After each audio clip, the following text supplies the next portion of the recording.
பிரபல நடிகராக இருக்கும் ராஜ்கிரனின் வளர்ப்பு மகள் பிரியா கடந்த 2022ஆம் ஆண்டு சின்னத்திரை நடிகரான முனிஸ் ராஜா என்பவரை காதலித்து திருமணம் செய்து கொண்டார்.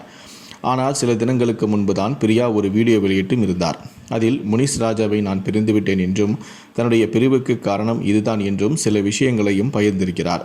அதோடு ஆரம்பத்திலேயே தன்னுடைய வளர்ப்பு தந்தை ராஜ்கிரண் முனிஸ் ராஜாவை திருமணம் செய்ய வேண்டாம் என்றும் எவ்வளவோ சொன்னார். ஆனால் நான் கேட்காமல் திருமணம் செய்ததால் முனிஸ் ராஜாவிடம் அடி உதை வாங்கியிருக்கின்றேன்.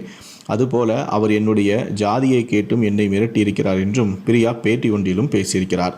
அதோடு முனிஸ் ராஜா பேசிய சில ஆடியோக்களையும் அவர் வெளியிட்டும் இருக்கிறார். அவர் என் தந்தை எவ்வளவோ சொல்லியும் நான் கேட்காமல் முனிஸ் ராஜாவை திருமணம் செய்தேன். ஆனால் இன்று அதற்காக வருத்தப்படுகிறேன். திருமணமான கொஞ்ச நாளிலேயே அவருடைய சுயரூபம் தெரிந்தது. பிறகு அவரை விட்டு பிரிந்து விடலாம் என்று யோசித்த போது எல்லாம் அவர் என்னை சார்ந்தவர்களையும் என் அம்மாவையும் அசிங்கப்படுத்துவேன் என மிரட்டினார். அதோடு அவர் நன்றாக குடிப்பார். குடித்துவிட்டு வந்து என்னை தினமும் அடிப்பார். ஒரு கட்டத்தில் அவருடன் என்னால் வாழ முடியாது. அதனால் பிரிந்து வந்து விட்டேன்.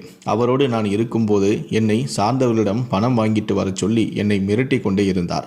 அதோடு என்னுடைய ஜாதியை கேட்டும் என்னை பிரச்சனை பண்ணினார். நீ அந்த ஜாதி இல்லையா என்று என்னிடம் கேட்டார்.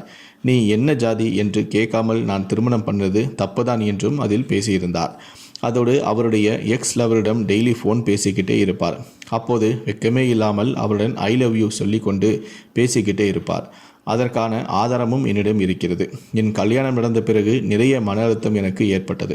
முதலில் என்னுடைய கணவர் சொன்னது போலதான் நான் எல்லா விஷயத்தையும் செய்தேன். அவர் எனக்கு நல்லது செய்வதாக எண்ணி என்னுடைய அப்பாவுக்கு எதிராகவே நான் பேசினேன். எங்கள் கல்யாணம் முடிஞ்சு 6 மாதத்திலேயே நிறைய பிரச்சனையும் ஆரம்பமானது. அதை சரி செய்ய நினைத்தோம். ஆனால் எதுவுமே நடக்கலை என்று அந்த பேட்டியில் கண்ணீர் மல்க பிரியா பேசியிருக்கிறார். தற்போது இவர் பேசியது சமூக ஊடகங்களில் வைரலாக பகிரப்பட்டு வருகிறது.